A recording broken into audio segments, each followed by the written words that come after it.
We're living in a world that's just obsessed with brands, right? And when it comes to one of the biggest purchases you'll ever make, your home, that brand name is becoming a huge factor. But is paying more for a well-known developer a really smart investment, or is it just an expensive ego boost? All right, let's get into it. To really get what's going on in real estate, let's start somewhere we all know a little something about: the world of luxury goods. I mean, think about it. When someone buys a Gucci bag, they're not just buying some leather and a zipper. They're buying what that logo means. It's a feeling of quality, it's a status symbol, it's a statement. And that brings us right back to our big question, because that same branding boom has now completely taken over real estate. So, does the logic you'd use for a handbag make any sense for a house? Does that famous developer's name actually justify a higher price tag? So let's break this down. We're going to look at the arguments for and against paying for that brand name in this great real estate debate. So the first big argument in favor of a branded property is all about prestige. The idea is that an established brand just gives you confidence. You see the name and you automatically associate it with a certain level of quality and reliability, which makes you feel a lot safer about such a massive investment. But, and this is a big but, here comes the reality check. Yeah, the allure of prestige is powerful, but it can also be a little misleading.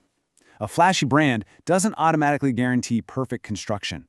A smart buyer knows you can't just rely on perception. You have to dig in and research that developer's actual track record. Okay, here's another big promise from the big brands, especially if you're buying a new project: peace of mind. The thinking is that a top brand has a reputation to protect, so they're guaranteed to deliver a quality home on time. And a lot of buyers are willing to pay extra for that feeling of assurance. But let's be real. Quality and being on time? That's not some secret recipe only the big names have. You can get incredible results from any developer, branded or not. It's not really about the size of their logo. It's about the commitment and the professionalism of the team that's actually doing the work. You know, all of this taps into a really interesting psychological concept, snob value.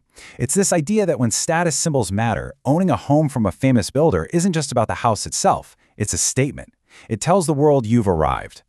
And while a branded property can absolutely be a status symbol, you have to ask yourself, how long does that last? Status can be fleeting. What truly endures, what really lasts, is the real value of the home, the quality of the build, how well it functions for your life, and its potential as a long-term investment. That's the stuff that matters. But wait, there's a twist in this whole debate. The very definition of what makes a good brand is actually changing right now. Why?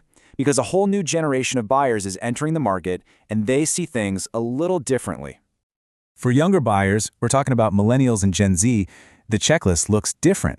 They're looking past the fancy brochures and asking bigger questions about the company's values. Is this project sustainable? Are their business practices ethical? What does this company actually stand for? This just adds a whole new layer to the conversation. Now, here's the key. These new priorities have to be balanced with the fundamentals. I mean, things like sustainability are incredibly important, but they should be in addition to, not a replacement for, the timeless stuff like location, build quality, and good design. It's an and, not an instead of.